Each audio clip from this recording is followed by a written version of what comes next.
नमस्कार दोस्तों। एक बार फिर से आप सभी का टू द पॉइंट चैनल में स्वागत है। दोस्तों, आज के इस क्लास में यूपी पुलिस री एग्जाम के लिए हिंदी के कुछ महत्वपूर्ण प्रश्नों की प्रैक्टिस करेंगे। पिछली बार यूपी पुलिस एग्जाम में हिंदी विषय के जो प्रश्न पूछे गए थे उनको यहाँ पर देखेंगे।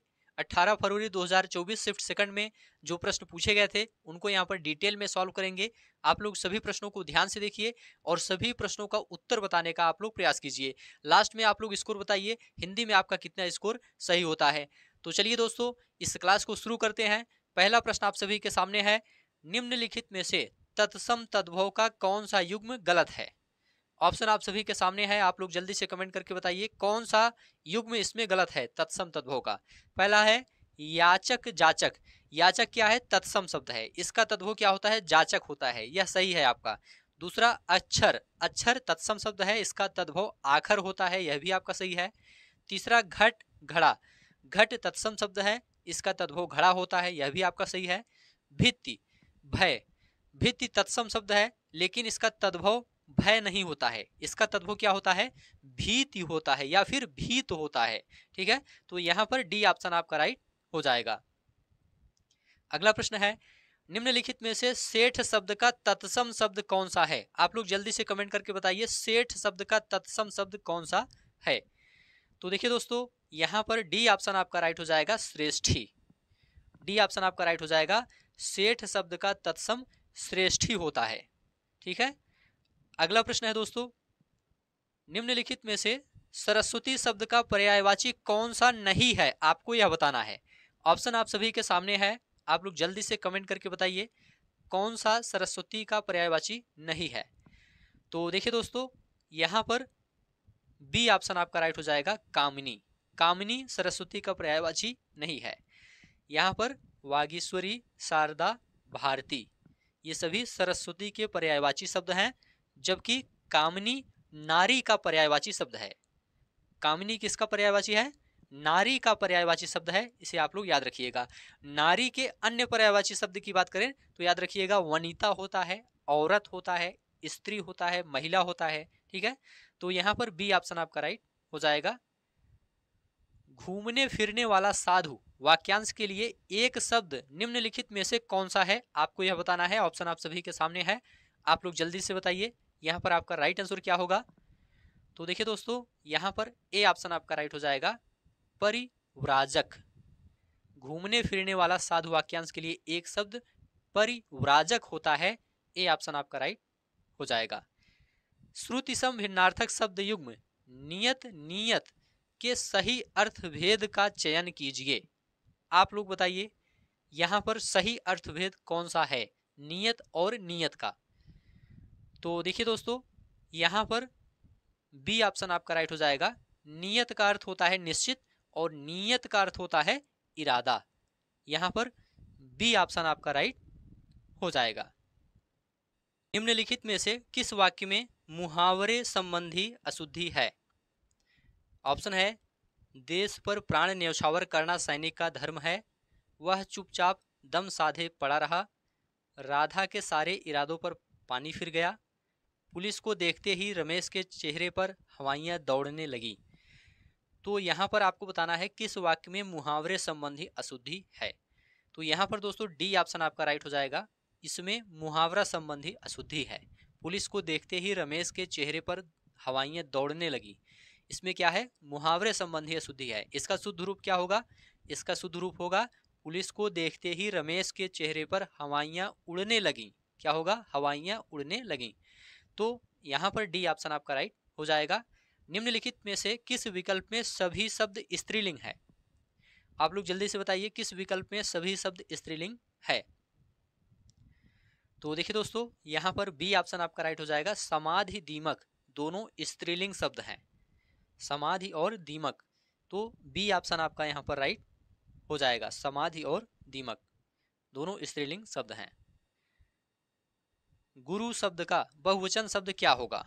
ऑप्शन आप सभी के सामने है, आप लोग जल्दी से बताइए। देखिए दोस्तों, गुरु शब्द का बहुवचन गुरुजन होता है। क्या होता है? गुरुजन होता है। डी ऑप्शन आपका यहाँ पर राइट हो जाएगा। नेक्स्ट है,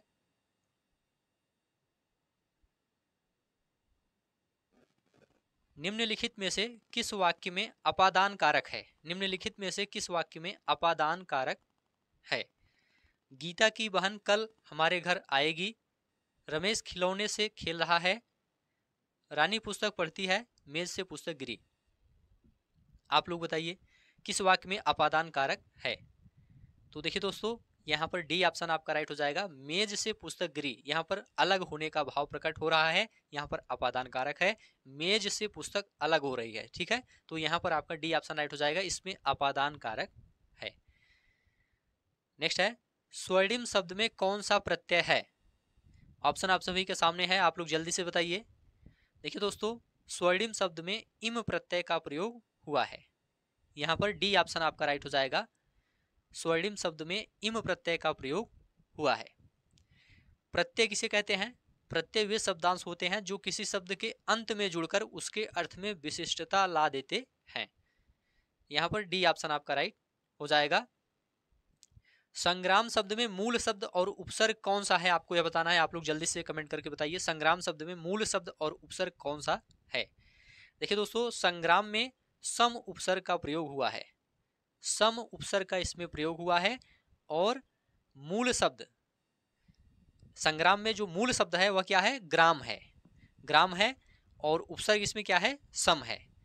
सम धन ग्राम बराबर क्या होता है? संग्राम होता है। तो उपसर्ग जो होते हैं दोस्तों, शब्दों के आदि में जुड़कर उनके अर्थ में विशेषता लाते हैं, मतलब शब्दों के प्रारंभ में जुड़ते हैं। तो यहाँ पर संग्राम शब्द में मूल शब्द और उपसर्ग कौन सा है? मूल शब्द आपका यहाँ पर ग्राम हो जाएगा, उपसर्ग आपका यहाँ पर सम हो जाएगा। सी ऑप्शन आपका यहाँ पर राइट हो जाएगा। निम्नलिखित में से कौन सा अव्ययी भाव समास का उदाहरण है? ऑप्शन आप सभी के सामने है, आप लोग जल्दी से कमेंट करके बताइए। देखिए दोस्तों, यहाँ पर डी ऑप्शन आपका राइट हो जाएगा, भरपूर। डी ऑप्शन आपका यहाँ पर राइट हो जाएगा। अव्ययी भाव समास का उदाहरण कौन सा है? भरपूर है, ठीक है।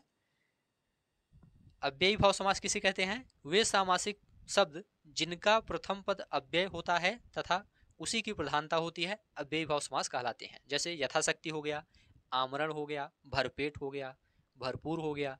तो यहाँ पर आपका डी ऑप्शन राइट हो जाएगा। नेक्स्ट दोस्तों, तू, तुम, तेरा आदि हिंदी में कौन से पुरुषवाचक सर्वनाम हैं? आप लोग यहाँ पर ध्यान से देखिए, तू, तुम, तेरा आदि हिंदी में कौन से पुरुषवाचक सर्वनाम हैं? ऑप्शन आप सभी के सामने है, आप लोग जल्दी से कमेंट करके बताइए। देखिए दोस्तों, यहाँ पर सी ऑप्शन आपका राइट हो जाएगा, मध्यम पुरुषवाचक सर्वनाम है। यहाँ पर सी ऑप्शन आपका राइट हो जाएगा। तू, तुम, तेरा, ये सभी हिंदी में मध्यम पुरुषवाचक सर्वनाम हैं। देखिए दोस्तों, पुरुषवाचक सर्वनाम 3 प्रकार के होते हैं, आप लोग अच्छे से समझ लीजिए। पुरुषवाचक सर्वनाम 3 प्रकार के होते हैं। पहला आपका होता है उत्तम पुरुषवाचक सर्वनाम। उत्तम पुरुषवाचक सर्वनाम कौन कौन से होते हैं? जैसे कि मैं, हम, मैंने, मुझे, हमारा, ये सभी क्या है? उत्तम पुरुषवाचक सर्वनाम है। ध्यान रखिएगा, मैं हो गया, हम हो गया, मैंने, मुझे, हमारा, ये सभी क्या है? उत्तम पुरुषवाचक सर्वनाम है। और दूसरा है मध्यम पुरुषवाचक सर्वनाम। मध्यम में कौन आता है? तुम, आप, तुझे, तेरा। तुम, आप, तुझे, तेरा, ये सभी क्या है? मध्यम पुरुषवाचक सर्वनाम है। और एक होता है अन्य पुरुषवाचक सर्वनाम। इसके अंतर्गत ये, वे, यह, वह, ये सभी क्या है? अन्य पुरुषवाचक सर्वनाम है। ये, वे, यह, वह, ठीक है। तो तीनों आप लोग याद रखिएगा। यहाँ पर सी ऑप्शन आपका राइट हो जाएगा। नेक्स्ट है, लघुत्सव शब्द का संधि विच्छेद क्या होगा? आप लोग जल्दी से कमेंट करके बताइए, लघुत्सव शब्द का संधि विच्छेद क्या होगा? तो देखिए दोस्तों, यहाँ पर ए ऑप्शन आपका राइट हो जाएगा, लघुधन उत्सव बराबर लघुत्सव। लघुधन उत्सव बराबर लघुत्सव। यह किस संधि का उदाहरण है? यह दोस्तों दीर्घ संधि का उदाहरण है, ठीक है। तो यहाँ पर ए ऑप्शन आपका राइट हो जाएगा। कौन सा विराम चिन्ह 2 पृथक सत्ताओं या 2 शब्दों को जोड़ता है? आपको यह बताना है। ऑप्शन आप सभी के सामने है, निर्देशक चिन्ह, योजक चिन्ह, विवरण चिन्ह, अवतरण चिन्ह। आप लोग जल्दी से कमेंट करके बताइए।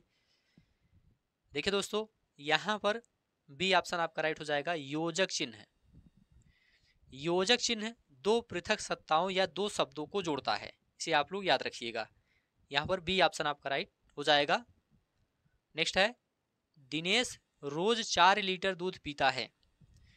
दिनेश रोज 4 लीटर दूध पीता है। इस वाक्य में 4 लीटर किस प्रकार का विशेषण है? ऑप्शन आप सभी के सामने है, आप लोग जल्दी से बताइए। देखिए दोस्तों, यहां पर बी ऑप्शन आपका राइट हो जाएगा, परिमाणवाचक विशेषण है। कौन सा? परिमाणवाचक विशेषण है। दिनेश रोज 4 लीटर दूध पीता है, इस वाक्य में 4 लीटर शब्द क्या है? 4 लीटर, ये परिमाणवाचक विशेषण है। यहां पर बी ऑप्शन आपका राइट हो जाएगा। बाजार से आकर गीता खाना पकाएगी, इस वाक्य में आकर किस क्रिया का उदाहरण है? बाजार से आकर गीता खाना पकाएगी, इस वाक्य में आकर किस क्रिया का उदाहरण है? आप लोग जल्दी से बताइए। देखिए दोस्तों, यहां पर आपका राइट आंसर हो जाएगा दोस्तों पूर्वकालिक क्रिया। कौन सा हो जाएगा? पूर्वकालिक क्रिया। ए ऑप्शन आपका यहां पर राइट हो जाएगा। देखिए दोस्तों, जब कर्ता एक क्रिया समाप्त करके उसी क्षण दूसरी क्रिया में संलग्न हो जाए तो पहली क्रिया पूर्वकालिक क्रिया कहलाती है। यहां पर आकर क्या है? पूर्वकालिक क्रिया है, तो ए ऑप्शन आपका यहां पर राइट हो जाएगा। नेक्स्ट है, पिताजी तीर्थ यात्रा पर जाएंगे, यह वाक्य किस काल का है? पिताजी तीर्थ यात्रा पर जाएंगे, यह वाक्य किस काल का है? सामान्य भविष्यत काल, सामान्य वर्तमान काल, सामान्य भूतकाल, संदिग्ध वर्तमान काल। आप लोग बताइए, यहां पर आपका राइट आंसर क्या होगा? देखिए दोस्तों, यहां पर ए ऑप्शन आपका राइट हो जाएगा, सामान्य भविष्यत काल। पिताजी तीर्थ यात्रा पर जाएंगे, यह वाक्य सामान्य भविष्यत काल का है। देखिए दोस्तों, वे वाक्य जिससे आगे आने वाले समय में कार्य के करने या होने का बोध होता है, वहां पर भविष्यत काल होता है, भविष्यतकालीन वाक्य वह कहलाता है। ठीक है, तो यहां पर ए ऑप्शन आपका राइट हो जाएगा। मुझसे पत्र लिखा गया वाक्य में कौन सा वाच्य होगा? मुझसे पत्र लिखा गया वाक्य में कौन सा वाच्य होगा, आपको यह बताना है। आप लोग जल्दी से बताइए, यहां पर आपका राइट आंसर क्या होगा? देखिए दोस्तों, यहां पर बी ऑप्शन आपका राइट हो जाएगा, कर्मवाच्य। मुझसे पत्र लिखा गया वाक्य में कर्मवाच्य है। जिस वाक्य में कर्म की प्रधानता होती है तथा जिसमें क्रिया का संबंध कर्म से होता है, ऐसे वाक्य को कर्मवाच्य वाक्य कहते हैं। ठीक है, जैसे मुझसे पत्र लिखा गया, बी ऑप्शन आपका राइट हो जाएगा। घाव पर नमक छिड़कना मुहावरे का अर्थ बताइए। घाव पर नमक छिड़कना मुहावरे का अर्थ बताइए।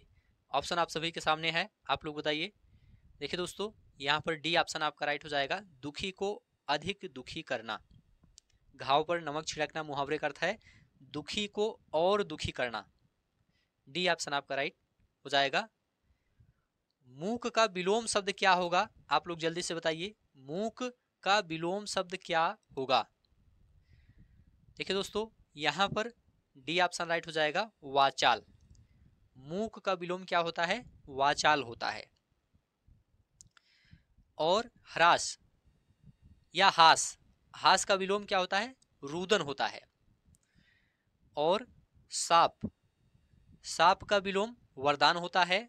गौड़, गौड़ का विलोम मुख्य होता है। यहां पर डी ऑप्शन आपका राइट हो जाएगा। बेकार से बेगार भली लोकोक्ति का अर्थ निम्न में से कौन सा है? बेकार से बेगार भली लोकोक्ति का अर्थ निम्न में से कौन सा है? यहां पर सी ऑप्शन आपका राइट हो जाएगा, निकम्मा बैठने से कुछ करना अच्छा है। बेकार से बेगार भली लोकोक्ति का अर्थ है निकम्मा बैठने से कुछ करना अच्छा है।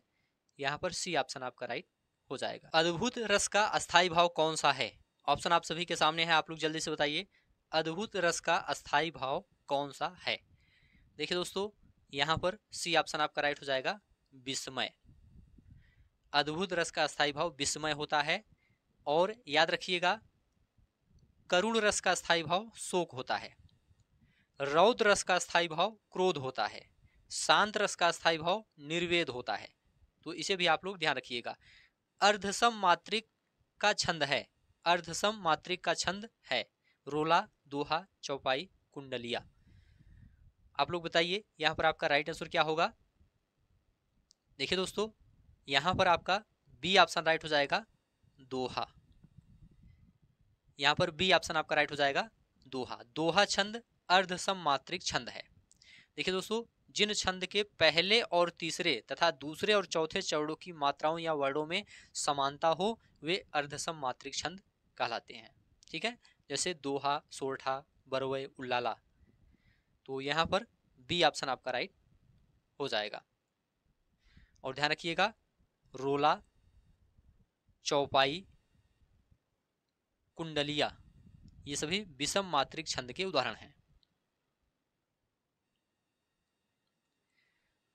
नेक्स्ट है, राम कृपा भव निशा सिरानी में कौन सा अलंकार है? राम कृपा भव निशा सिरानी में कौन सा अलंकार है? देखिए दोस्तों, यहाँ पर सी ऑप्शन राइट हो जाएगा, रूपक अलंकार है इसमें। राम कृपा भव निशा सिरानी, इस पंक्ति में रूपक अलंकार है। ध्यान रखिएगा, जहां उपमेय में उपमान का अभेद्य आरोपण हो वहां रूपक अलंकार होता है। जैसे राम कृपा भव निशा सिरानी, सी ऑप्शन आपका राइट हो जाएगा। अंक का अनेकार्थक शब्द निम्नलिखित में से किस विकल्प में है? अंक का अनेकार्थक शब्द निम्नलिखित में से किस विकल्प में है? आप लोग जल्दी से बताइए। देखिए दोस्तों, यहां पर बी ऑप्शन राइट हो जाएगा, संख्या। अंक का अनेकार्थक शब्द संख्या है। अंक के अन्य अनेकार्थी शब्द की बात करें तो गोद होता है, चिन्ह होता है, भाग्य होता है। यहां पर बी ऑप्शन आपका राइट हो जाएगा। चलिए आगे बढ़ते हैं। यहां पर दोस्तों एक गद्यांश दिया गया है, गद्यांश को पढ़ करके पूछे गए प्रश्नों का उत्तर देना है। तो चलिए सबसे पहले गद्यांश को पढ़ लेते हैं, उसके बाद प्रश्नों को देखते हैं। गद्यांश है दोस्तों, हंसी भीतरी आनंद का बाहरी चिन्ह है। जीवन की सबसे प्यारी और उत्तम से उत्तम वस्तु एक बार हंस लेना तथा शरीर को अच्छा रखने की अच्छी से अच्छी दवा एक बार खिलखिला उठना है। ध्यान से आप लोग गद्यांश को पढ़िए, उसके बाद प्रश्नों का उत्तर दीजिए। पुराने लोग कह गए हैं कि हंसो और पेट फुलाओ। हंसी कितने ही कला कौशलों से भली है। जितना ही अधिक आनंद से हंसोगे उतनी ही आयु बढ़ेगी। एक यूनानी विद्वान कहता है कि सदा अपने कर्मों पर झींकने वाला हेरीक्लेस बहुत कम जिया, पर प्रसन्न मन डेमाक्रिट्स 109 वर्ष तक जिया। हंसी खुशी ही का नाम जीवन है, जो रोते हैं उनका जीवन व्यर्थ है। कवि कहता है कि जिंदगी जिंदा दिली का नाम है, मुर्दा दिल खाक जिया करते हैं। मनुष्य के शरीर के वर्णन पर एक विलायती विद्वान ने एक पुस्तक लिखी है। उसमें वह कहता है कि उत्तम सुअवसर की हंसी उदास से उदास मनुष्य के चित्त को प्रफुल्लित कर देती है। आनंद एक ऐसा प्रबल इंजन है कि उससे शोक और दुख की दीवारों को ढहा सकते हैं। प्राण रक्षा के लिए सदा देशों में उत्तम से उत्तम उपाय मनुष्य के चित्त को प्रसन्न रखना है। सुयोग्य वैद्य अपने रोगी के कानों में आनंद रूपी मंत्र सुनाता है। तो यहाँ पर गद्यांश आपका कंप्लीट हो गया। अब प्रश्न देखेंगे। प्रश्न है, एक उपयुक्त शीर्षक दीजिए। यहाँ पर जो गद्यांश है इसका उपयुक्त शीर्षक क्या होगा? हंसी एक वरदान, प्रसन्नता एक वरदान, कुशल वैद्य की कला, हंसी दुख नाशक। तो आप लोग बताइए यहाँ पर आपका राइट आंसर क्या होगा? देखिए दोस्तों, यहाँ पर बी ऑप्शन आपका राइट हो जाएगा, प्रसन्नता एक वरदान। इस गद्यांश के अनुसार इसका उपयुक्त शीर्षक क्या होगा? प्रसन्नता एक वरदान होगा। यहाँ पर बी ऑप्शन आपका राइट होना चाहिए। हंसी भीतरी आनंद का बाहरी चिन्ह है, आशय स्पष्ट कीजिए। इसका आशय स्पष्ट कीजिए। आप लोग बताइए यहाँ पर आपका राइट आंसर क्या होगा? हंसी भीतरी चीज है, बाहरी नहीं। हंसी बाहरी दिखावा है। हंसी मन के आनंद को बाहर प्रकट करती है। हंसी का आनंद अंदर और बाहर दोनों जगह प्रकट होता है। तो देखिए दोस्तों, यहाँ पर डी ऑप्शन राइट हो जाएगा, हंसी का आनंद अंदर और बाहर दोनों जगह प्रकट होता है। यहाँ पर डी ऑप्शन आपका राइट हो जाएगा। आनंद को प्रबल इंजन क्यों कहा गया है? आप लोग बताइए। वह जीवन को गति देता है, वह जीवन को ऊर्जा देता है, वह जीवन में हंसी पैदा करता है, वह जीवन में शोक और दुख दूर करता है। देखिए दोस्तों, यहाँ पर डी ऑप्शन आपका राइट हो जाएगा, वह जीवन से शोक और दुख दूर करता है। यहाँ पर डी ऑप्शन आपका राइट हो जाएगा। नेक्स्ट है, प्रफुल्लित शब्द में कौन सा उपसर्ग है? आप लोग बताइए, प्रफुल्लित शब्द में कौन सा उपसर्ग लगा है। देखिए दोस्तों, यहाँ पर बी ऑप्शन आपका राइट हो जाएगा, प्र उपसर्ग इसमें लगा हुआ है। प्रफुल्लित शब्द में प्र उपसर्ग का प्रयोग किया गया है। यहाँ पर बी ऑप्शन आपका राइट हो जाएगा। सुयोग्य वैद्य रोगी के लिए क्या करता है? अच्छी और महंगी दवा देता है, रोगी को अनुशासित जीवन जीने की सलाह देता है, आशा और उल्लासमय वचनों द्वारा कानों को आनंदित करता है, रोगी की खराब जीवन शैली के प्रति उसे सावधान करता है। तो देखिए दोस्तों, यहाँ पर सी ऑप्शन राइट हो जाएगा, आशा और उल्लासमय वचनों द्वारा कानों को आनंदित करता है। यहाँ पर सी ऑप्शन आपका राइट हो जाएगा, आशा और उल्लासमय वचनों द्वारा कानों को आनंदित करता है। कामसूत्र निम्नलिखित में से किसकी रचना है? आपको यह बताना है। भरत मुनि, कौटिल्य, वात्स्यायन, बाणभट्ट। आप लोग जल्दी से बताइए, यहाँ पर आपका राइट आंसर क्या होगा? देखिए दोस्तों, यहाँ पर सी ऑप्शन आपका राइट हो जाएगा, वात्स्यायन। कामसूत्र वात्स्यायन की रचना है, सी ऑप्शन आपका राइट हो जाएगा। और अर्थशास्त्र कौटिल्य की रचना है। हर्षचरित बाणभट्ट की रचना है। नाट्यशास्त्र भरत मुनि की रचना है। यहाँ पर सी ऑप्शन आपका राइट हो जाएगा। निम्न में से संत कबीर की कृति कौन सी है? आप लोग जल्दी से बताइए। ऑप्शन है मृगावती, बीजक, यामा, सुरसरावली। आप लोग जल्दी से कमेंट करके बताइए, निम्न में से संत कबीर की कृति कौन सी है?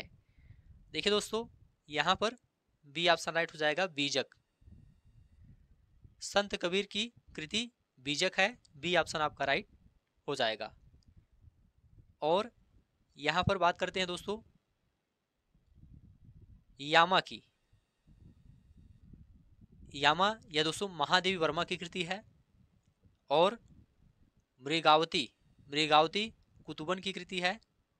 सुरसरावली सूरदास जी की कृति है। तो यहां पर बी ऑप्शन आपका राइट हो जाएगा। अगला प्रश्न है, मैथिली भाषा के प्रसिद्ध कवि कौन हैं? आप लोग जल्दी से बताइए। विद्यापति, तुलसीदास, जायसी, बिहारी लाल। आप लोग कमेंट करके बताइए, मैथिली भाषा के प्रसिद्ध कवि कौन हैं? देखिए दोस्तों, यहाँ पर ए ऑप्शन राइट हो जाएगा, विद्यापति। महाकवि विद्यापति को मैथिली भाषा के प्रसिद्ध कवि के रूप में जाना जाता है। यहाँ पर ए ऑप्शन आपका राइट हो जाएगा। नेक्स्ट है दोस्तों, निम्न शब्दों में से कौन सा शब्द क्रिया विशेषण है? नीला, धीरे धीरे, सूर्योदय, विगत। देखिए दोस्तों, यहां पर बी ऑप्शन आपका राइट हो जाएगा, धीरे धीरे। धीरे धीरे क्या है? क्रिया विशेषण है, और यह रीतिवाचक क्रिया विशेषण का उदाहरण है। निम्नलिखित में से कृष्ण शब्द का पर्यायवाची कौन सा है? मनोज, मुरारी, श्रवण, रथिपति। देखिए दोस्तों, यहाँ पर बी ऑप्शन आपका राइट हो जाएगा, मुरारी। मुरारी शब्द कृष्ण शब्द का पर्यायवाची है। कृष्ण के अन्य पर्यायवाची शब्द की बात करें तो गोविंद होता है, गोपाल होता है, माधव होता है, केशव होता है। ये सभी कृष्ण के पर्यायवाची शब्द हैं। बी ऑप्शन आपका राइट हो जाएगा। अगला प्रश्न है, श्रुतिसम भिन्नार्थक शब्द पानी और पानी का अर्थ निम्नलिखित में से कौन सा है? ऑप्शन आप सभी के सामने है, आप लोग बताइए। देखिए दोस्तों, यहां पर बी ऑप्शन आपका राइट हो जाएगा, जल हाथ। पानी और पानी का श्रुतिसम भिन्नार्थक शब्द जल और हाथ होगा। यहाँ पर बी ऑप्शन आपका राइट हो जाएगा। पानी का अर्थ जल और पानी का हाथ, बी ऑप्शन आपका राइट हो जाएगा। जो सदा दूसरों पर संदेह करता है, इस वाक्यांश के लिए सही शब्द निम्नलिखित में से कौन सा है? तो यहाँ पर डी ऑप्शन आपका राइट हो जाएगा, संकालु। जो सदा दूसरों पर संदेह करता है, इस वाक्यांश के लिए एक शब्द संकालु होता है। यहाँ पर डी ऑप्शन आपका राइट हो जाएगा। तो ठीक है दोस्तों, आज की इस क्लास को यहीं पर समाप्त करते हैं। आप लोग कमेंट करके बताइए यहाँ पर आपका कितना स्कोर सही हुआ है हिंदी विषय में। उम्मीद है दोस्तों यह क्लास आपको अच्छा लगा है तो चैनल को सब्सक्राइब कीजिए, दोस्तों शेयर कीजिए और कमेंट में लिखकर जरूर बताइए।